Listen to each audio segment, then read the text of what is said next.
You guys, it's fund drive time again at the Libertarian Institute. That's libertarianinstitute.org/donate. Our team is growing and getting better all the time. We just published Lori Calhoun's great new book, Questioning the COVID Company Line, Critical Thinking in Hysterical Times, a great collection of essays that she wrote for the Institute. And we've got 5 more books in the works coming soon, not including the one I'm working on now, Provoked, How America Started the New Cold War with Russia and the Catastrophe in Ukraine. The great Teds, Snyder, and Carpenter now write for us. And we've just brought on our new outreach director, Quinn Triggs, to help us all get our stuff out there where people can see it. We run a tight ship here. Your money goes to pay our writers and podcasters to keep doing their work. Simple as that. But we need some, especially you incredibly wealthy people out there listening. Help me pay my guys so we can continue to set the standard for libertarian thought for the next generation. And write it off on your taxes. That's libertarianinstitute.org/donate. And thanks. For Pacifica Radio, July 20th, 2023, I'm Scott Horton. This is Antiwar Radio.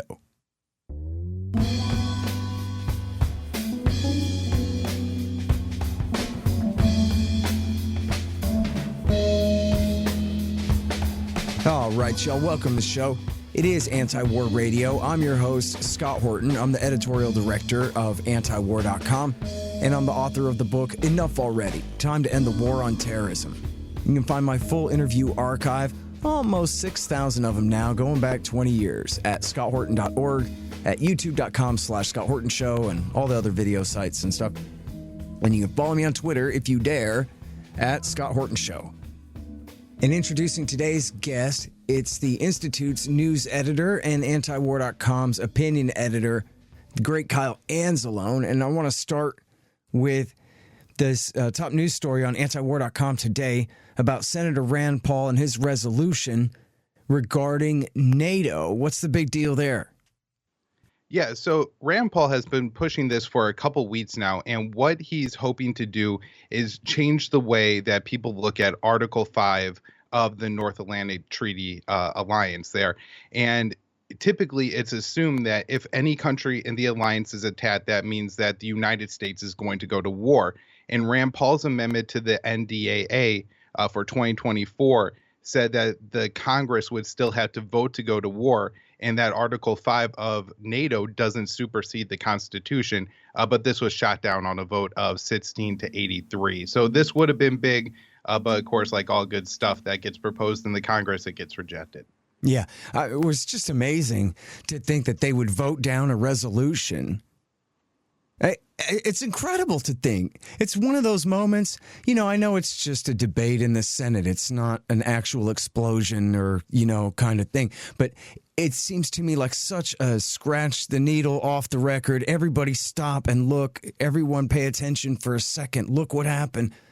The U.S. Senate was asked to pass a resolution that said this treaty does not override the U.S. Constitution, which of course it does not and cannot. And people cite the part of the Constitution that says treaties are the law, but it doesn't say and can override the Constitution, that our government, as long as they enter into an agreement with other governments, can change any part of our Constitution. That's not right at all. And in fact, Article 5 of the treaty does not say that we automatically have to go to war. What it does say is that an armed attack on any member state will be considered an armed attack against them all.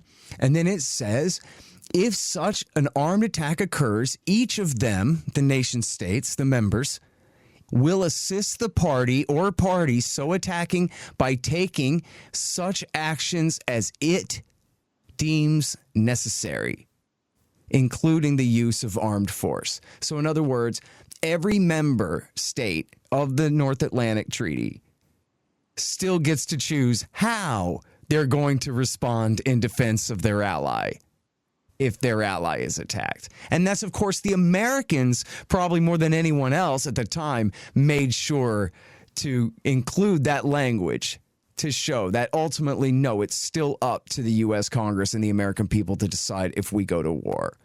And so it says right there that it's up to the individual member states to deem what they think is necessary to include there. So, but that doesn't matter to the Senate.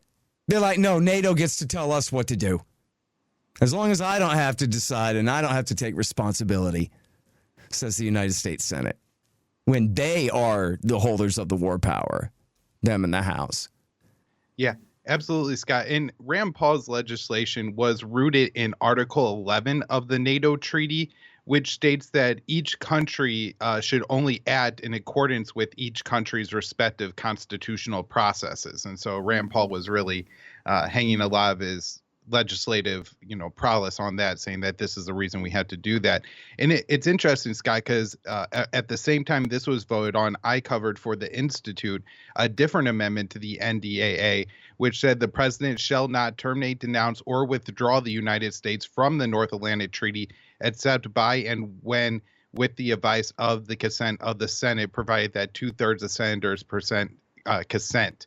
So, they don't want to have any say over NATO going to war and going to, getting involved in the NATO war, but they do want to have say over the president exiting the NATO alliance. It's a very interesting, thing to look at.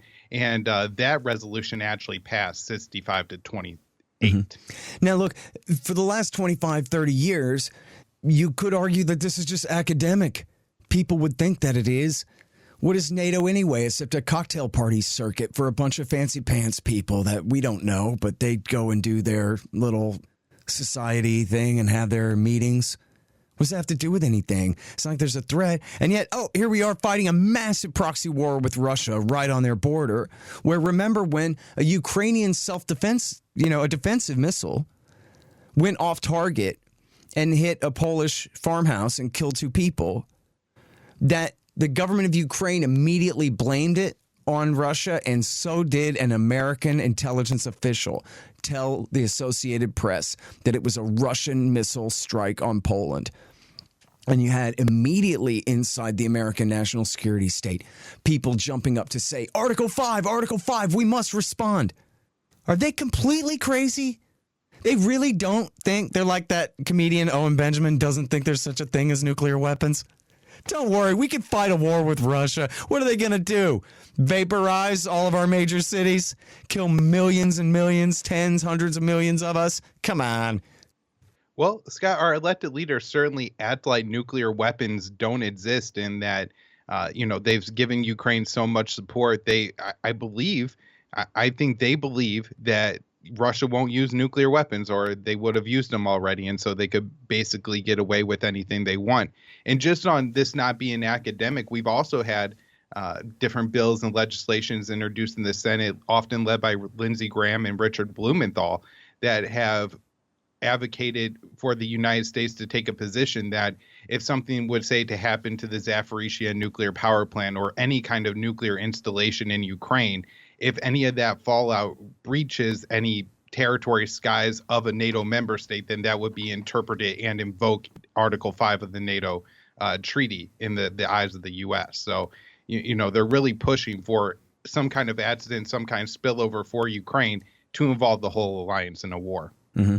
And I also saw that there was a resolution or a bill, I guess, in anticipation of a possible return of Trump, as though this would ever happen under him.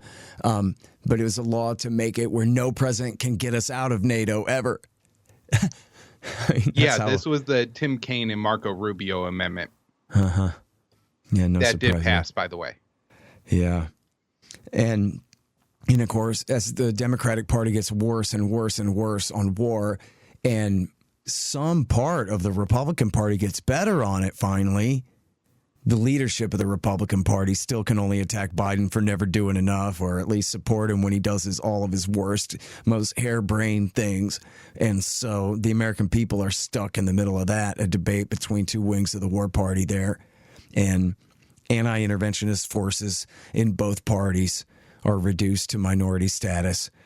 And so the whole thing continues to roll on. So, let's talk about that. I mean, here's a new headline, $1.3 billion weapons package for Ukraine. It doesn't matter. And we covered this last week with Daniel Davis. I won't take up too much time of yours on this, but the offensive, the summer offensive, was supposed to be the winter and then the spring, and now it's the summer offensive. It's already failed. And their best armored divisions were already completely destroyed. And according to the New York Times, made it 5 miles toward their 60-mile-away target. And then that's it. Everybody dismounted, and they're on foot now, walking through minefields and getting nowhere. And of course, this is the headline on antiwar.com yesterday. The Americans, especially, they told the New York Times, but there's some of this in the Journal too. The Americans are angry with the Ukrainians that, you're just worried about casualties, huh? And so you're slowing down. And the Americans were mad because they had, a deal. They thought they had a deal with the Ukrainians that they were going to continue to pour their armored divisions into this slaughter for no reason. And then so on top of that, so that's already, like, in other words, it's shown now that the high watermark of Ukraine's effort was last September when they took back Kherson City and Kharkiv. And so what's the American answer to that, Kyle?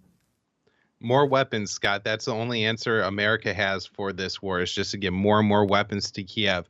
Now, this latest package, Scott, is $1.3 billion. All the systems that they are providing to Ukraine in this package, they have already provided. The notable thing, I think, is it's going to be provided through the Ukraine Security Assistance Initiative, which is a pool of money that the Pentagon, the White House, has to contract with defense makers to make weapons specifically for Ukraine. And so rather than the Presidential Drawdown Authority, these are the weapons that we're typically sending. They come right from American stockpiles and could, be put on boats, planes, whatever, and shipped directly to Ukraine, where these weapons often need to be manufactured first. And so it could take months or years for them to reach the battlefield. And so this $1.3 billion commitment is a commitment to, war years down the road in Ukraine. Now, I think it's worth mentioning that they are running low. I think they have about 18 billion in this fund, and they've burned through, I think, about 18 billion in total between last year and this year. So they are running low on the ways they could send Ukraine weapons through the USAI, which means they'll probably be going to Congress soon and asking for more money. Yeah. Now, listen, Kyle, I think it must be true that one of the reasons that I'm like this is because when I was a little kid, and I don't remember who it was anymore, but it was an Army veteran told me that, Vietnam, we were just emptying the inventories of bombs. That's what it was all about, buying more bombs and then wasting them and then buying more. That's why I was there in Southeast Asia. And I was just raised on that. And I was reminded of that this morning when I read your piece at the Institute. U.S. allies running out of weapons to send to Ukraine. This is their excuse. They say why they have to send the cluster bombs is because they ran out of just 155 millimeter artillery shells, right? Right. And there have been kind of two different sources for this. Over the weekend, General James Hecker was at a conference in London, and he said that the U.S. was running dangerously low on some weapons. But then we got some clarity on what that meant from CNN on Tuesday, and CNN reported that there are threshold levels that the U.S. says they have to keep in their stockpiles. So we don't know what those levels are, but X million of 105 millimeter artillery rounds, the Pentagon isn't willing to part with, and they say they are reaching those levels. And we had Joe Biden say that the reason that they were sending the cluster munitions to Ukraine was because they were out of the more conventional 155 millimeter shells. So basically, Scott, they don't have more weapons to send to Ukraine. And we had a really interesting admission from the UK defense minister on why this happened. And he said that Ukraine was posed early on for a one-night, one-day offensive. No one really asked themselves the question, well, what if one day, one night becomes week 2, week 3, week 4? How much of our exquisite capabilities have we actually gotten stock? And I think that has been the broader question. And then Hecker said that it's not going to be a short-term solution to be able to increase our ability to produce weapons enough to give Ukraine, that this is a long-term problem. And so at one time, we're completely running out of weapons, Scott, to send Ukraine. And at the same time, we're telling the Ukrainians that they have to push this counteroffensive. And the Ukrainians are saying that we don't have the weapons to do it. And so this is just a terrible situation for the Ukrainian soldiers in particular. Mm-hmm. Well, I'm kicking myself now that I didn't save this footnote. I know I retweeted it a few days ago. I'll have to go back. and try to look and see if I can find it. But there was a thing where I believe it was Pentagon officials explaining to Congress that when we tell these military industrial complex companies to ramp up production, they need promises from us that we're going to keep that production up. And we gotta, where they're just, you know what I mean? Where they just outright say, well, Congressman, we've got our cart before the horse here, and we have to keep our weapon suppliers satisfied. So, otherwise, geez, think how unfair it is for us to ask them to produce X number of new shells, but not X plus, to the 10th power. That's unfair to them and their profit margins.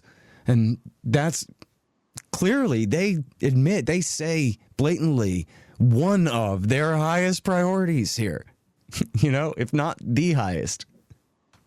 Yeah, so this was, I'm not sure if this is where you got that footnote, but CNN mentioned this in their article too, that one of the problems that the defense officials say that they have is insufficient incentives for the defense industry, which is completely ridiculous. The responsible statecraft has tracked very well that there are record high orders for the defense makers because of the war in Ukraine. We had a former Defense Department contract negotiator warning that weapons makers were exploiting the increased demand created by the war in Ukraine to price gouge the Pentagon. And yet the Pentagon seems upset that Congress doesn't want them to allow to do more multi-year contracting with the defense makers. And so agreed to purchase, tens of millions or millions of rounds from a defense contractor for 5-10 years in the future, rather than just buying 155 millimeter shells per year. And that's what the Pentagon wants to do. And that's why they're, making these criticisms that there's not enough incentive for the defense industry. Yeah. Hang on just one second. Hey, y'all, the audiobook of my book, Enough Already, Time to End the War on Terrorism, is finally done. Yes, of course, read by me. It's available at Audible, Amazon, Apple Books, and soon on Google Play and whatever other options there are out there. It's my history of America's war on terrorism from 1979 through today. Give it a listen and see if you agree. It's time to just come home. Enough already. Time to end the war on terrorism. The audiobook. Hey guys, I've had a lot of great webmasters over the years, but the team at expanddesigns.com have by far been the most competent and reliable. Harley Abbott and his team have made great sites for the show and the Institute, and they keep them running well, suggesting and making improvements all along. Make a deal with expanddesigns.com for your new business or news site. They will take care of you. Use the promo code SCOTT and save $500. That's expanddesigns.com. Man, I wish I was in school so I could drop out and sign up for Tom Woods' Liberty Classroom instead. Tom has done such a great job on putting together a classical curriculum for everyone from junior high schoolers on up through the postgraduate level. And it's all very reasonably priced. Just make sure you click through from the link in the right margin at scotthorton.org. Tom Woods' Liberty Classroom. Real history, real economics, real education. Well, the whole time during the terror war, this whole new Cold War with Russia was brewing in the background, and I was working with Justin Raimondo at Antiwar.com, who's second to none on this issue over the last generation, watching this unfold. And so in both of my books about the terror wars, Fool's Errand about Afghanistan, and especially in Enough Already about the war on terrorism, I tried to explicitly say that, like, hey, just because I'm saying get out of the Middle East, I am not saying pivot to Europe or Asia here and do this other stuff instead. We have to bring this empire home. And I always knew that there's irony here that, like, if I ever get the world to listen to me, not that I'm the one that they listen to, but if they ever do what I want and really get out of the Middle East, we could have a much worse problem when they find something much worse to do instead, like pivot to Ukraine, which was, of course, already in play from 04, but especially from 14 when Obama did the coup there.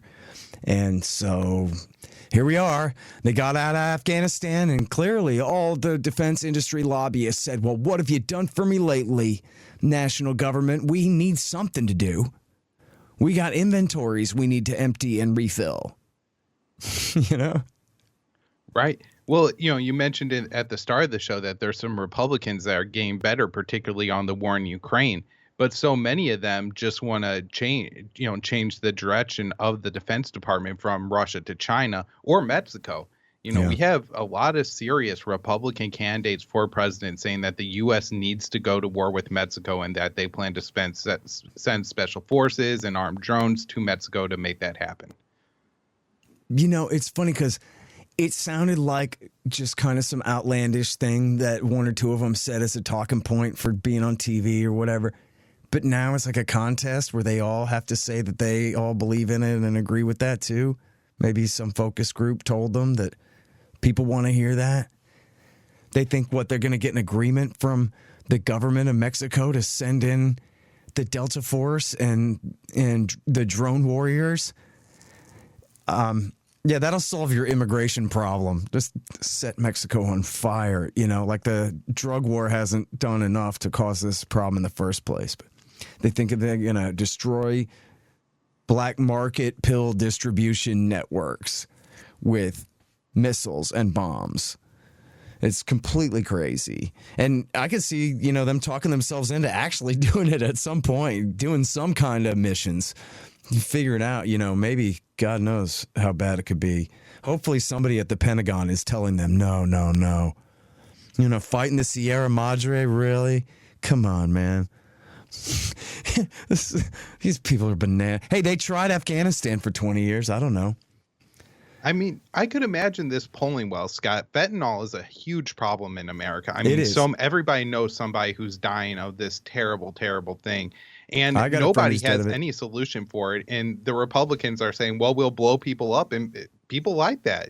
That's going to resonate. That's going to be a popular message, especially if nobody has any other possible solution to the fentanyl crisis. And the Republicans could say, look, we'll take the billions of dollars from Ukraine and put them into drug treatment or, just take less of your money, create some more wealth here at home, make sure people have jobs so they don't want to just take fentanyl all day and kill themselves. But that's never going to be the Republican position. Yeah, man. All right. Well, so what about the big grain deal? I guess it's all falling apart, the Kerch Bridge and the Odessa strikes and all of that. And then I saw something about Russian warnings against civilian grain shipments. Is that really right? Yeah, so Russia did issue this warning. And when I first saw the headlines, I thought maybe it was a little bit of spin by the Western media. But the Russian Defense Ministry said, given the Black Sea Initiative has come under the end of and the maritime humanitarian corridor has been terminated, all ships across the Black Sea to Ukrainian ports will be considered potential carriers of military purpose cargoes. And so that does sound like, they're saying that they could target those ships. Now, how serious they are about that threat remains to be seen, but it could be pretty serious, Scott. Now, Russia has been complaining about the grain deal for a long time, and their main complaint was that the sanctions on Russia prevent Russia from getting the benefits of this deal that they should, and it's really only been working for the Ukrainian side. And I'm not sure if the Kerch Bridge attack was maybe the final straw, but it was the same day that Russia announced they were leaving the deal. Yeah. And then so there was this other attack on the Kerch Bridge the other day, and then the Russians responded by bombing the hell out of Odessa, right? And I guess what I had read very briefly, not in depth, was the claim, I guess I could repeat. It was a claim that they were hitting silos and civilian shipping infrastructure there in Odessa. Right. And I think Russia said that they were hitting military targets, fuel infrastructure, and decision-making centers. So it's not clear if maybe there's some overlap, that they had some weapons near some grain silos, and that's what happened, or Russia really just went on all-out bombing campaign of the port and took out some grain silos, because this is war, and that's what people do at war. Yeah. All right. So let's see what time we got. We got a little bit of time. I'm Scott Horton. This is Antiwar Radio. I'm talking with the great Kyle Anzalone from antiwar.com and the Institute as well. And I wanted to ask you about a couple of pieces here. I think this is a little bit of Cold War bleeding back over into the Middle East. U.S. will boost military presence in the Middle East. And then also American, Russian military aircraft increasingly in dangerous situations over Syria. Please elaborate, sir. Yeah, Scott. So the U.S. and Russia have been sharing the skies above Syria for years now. They have had a deconfliction line and deconfliction procedures that have essentially prevented any real confrontation between the two sides in the skies above Syria. There's been issues here and there, but over the past couple of months, there has been repeated issues between the U.S. and Russia.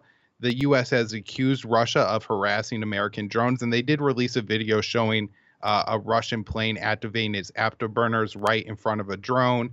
And then Russia has been complaining that American aircraft are turning on their targeting locators and aiming at Russian warplanes. I guess they haven't fired on anyone, but that's what they're doing.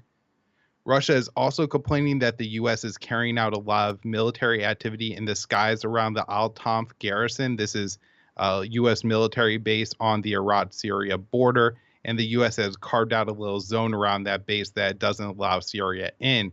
But Russia says that the American flights are now flying in places where civilian planes will occasionally fly, and this is creating a threat for those civilian aircraft. And the U.S. has been using more air defense systems in the Al-Tanf area. And Russia says, of course, this also presents a threat to civilian aircraft. So the U.S. has responded by sending F-16s, F-35s, and F-22s into the region. The F-16s and the F-35s are primarily directed at Iran because the U.S. is concerned about Iranian Navy seizing cargo ships in the Strait of Hormuz or the Persian Gulf, while the F-22s were sent to the region specifically to confront Russia. But when the U.S. made the announcement of the F-35s and F-16s, they also mentioned the Russian military activity in Syria as a cause for the deployment. Mm-hmm. Well, sending F-35s over Iranian ship seizures, that doesn't sound right. The F-35s and F-16s sound like they're probably on the same mission as the F-22s. I mean, it is, the Al Ulid Air Base there in Qatar is the massive headquarters for Central Command and a massive air base there. So who knows what comes in and out of there all the time, but right. And all these planes are equipped with radars and sensors. And the U.S. says the F-16s will aid A-10s in carrying out patrols. And so who knows, maybe as they're, flying over the Gulf a little bit on their way to Syria, they turn on their radars and sensors and count it as patrolling for Iranian ships as well. Yeah.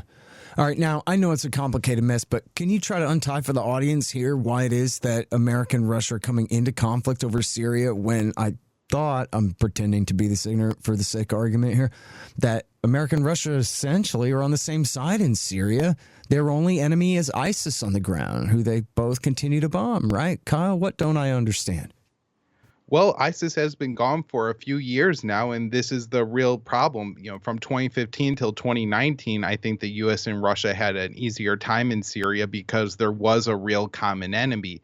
But now that common enemy is gone, and the U.S. is backing our proxies in Syria, the Syrian Kurds, and they have issues not only with the government in Damascus, but also with America's NATO allies and Turkey to the north. And so the U.S. is in a real problematic situation in Syria where we occupy a third of the country and to some extent, it's the most productive third of the country in terms of wheat, in terms of oil. And so the U.S. is taking a lot of Syrian wheat and oil. And now I haven't been able to determine, Scott, where exactly these confrontations are occurring in Syria other than around the Al-Tanf garrison. And so it may be that this is occurring over the U.S. occupied areas of Syria, or it's occurring over the areas of Syria that are held by the Damascus government and their allies in Russia and Iran. So it's kind of hard to figure out exactly why all this confrontation is happening. But I do imagine it has something to do with the war in Ukraine and the lack of communication between the two sides, because I think that really was key for years and years and years for the U.S. and Russia to operate like both militaries operating in Syria, carrying out a lot of, different missions and things like that, and rarely, if ever, coming into contact. I think there's maybe that one instance where the U.S. killed a few hundred Russian mercenaries, but that's, most of the extent of the U.S.-Russian conflict in Syria over the years. Mm-hmm. Yeah, that was under Trump, right, in, 18 or 19? Yeah. Yeah. I'm reminded as we're discussing this that I really need to get Brad Hoff, or another great Syria expert, on to rehash this history and explain how and why and under what bogus excuse have they even bothered offering lately for the reason why America is still in Syria, how we got there in the first place, and the rest. It's a crazy story, and I think the words they use are the enduring defeat of ISIS. Yeah, exactly. Which is just on the face of it right there. Well, if they just got out of the way and let Syria, the Syrian government in Damascus, recreate their monopoly on force within their borders, well, that would take care of ISIS just fine. They really, as we all know from Obama years, they've been standing between ISIS and Damascus, finally solving that problem once and for all, just the same as America and Turkey protect al-Qaeda in the Idlib province to this day. So anyway, it is a complicated mess for the end of a show, but certainly we know that the Obama government invaded Syria with no authority whatsoever from the Congress or for the UN or anyone else. And then Trump kept them there. And Trump famously tried to get them out 3 times and was just simply overruled by the Pentagon all 3 times and rolled over for them, of course, instead of stomping his foot and making a public statement. So we're still there with our planes, coming into contact with Russian planes, fighter jets, over Syria. Another potential flashpoint for an absolutely unnecessary major power war that would amount to the apocalypse were it to break out. As long as Lockheed's able to cash their checks, the wars keep going on. Yep, that sure seems to be the name of our dilemma here. All right, you guys. Well, listen, we're all out of time, but that's the great Kyle Anzalone. He is news editor at The Institute and opinion editor at Antiwar.com. And check out his great podcast, Conflicts of Interest, as well. Thank you so much for your time again, Kyle. Thank you, Scott. All right, you guys, and that's it for Anti-War Radio for today. I'm your host, Scott Horton. Find my full interview archive, almost 6,000 of them now, going back to 2003 at scotthorton.org, and follow me on Twitter at Scott Horton Show. And I am here every Thursday from 2:30 to 3 on KPFK 90.7 FM in LA. See you next week.